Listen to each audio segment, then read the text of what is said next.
Hemos hablado mucho de colisiones entre continentes, pero esto es solo la punta del iceberg de nuestro viaje a través de los choques que ha visto la Tierra. A veces las placas continentales chocan contra las del suelo oceánico.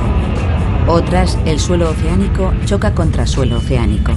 Y a veces las placas se frotan una contra otra, como barcos rozándose al pasar demasiado cerca uno del otro en medio de la noche.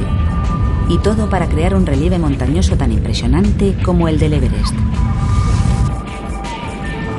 Cuando las placas continentales más ligeras chocan contra las más pesadas del suelo oceánico, este se introduce por debajo, creando las áreas de mayor profundidad del océano, las fosas.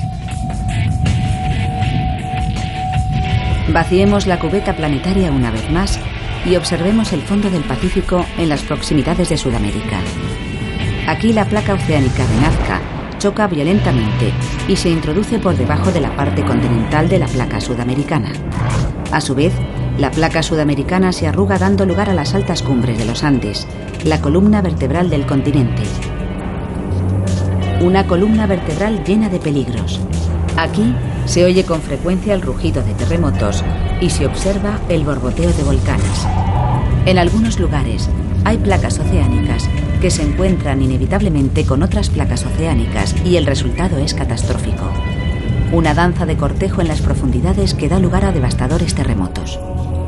La fosa de las Marianas, por ejemplo, marca el lugar donde la placa del Pacífico, de movimiento rápido, se encuentra con la placa filipina, que se desplaza más lentamente.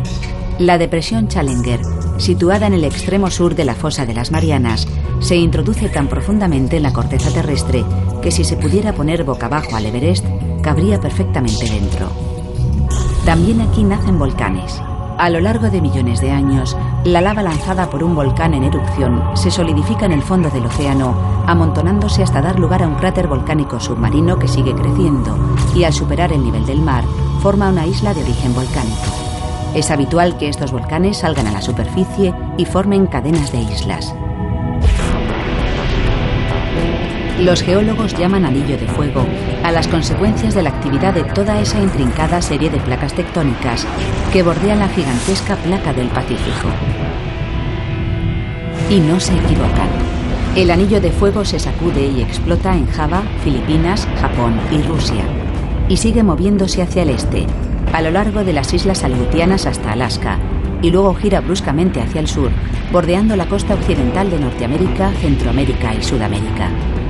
El anillo de fuego es la cuna de terremotos destructivos, volcanes y tsunamis.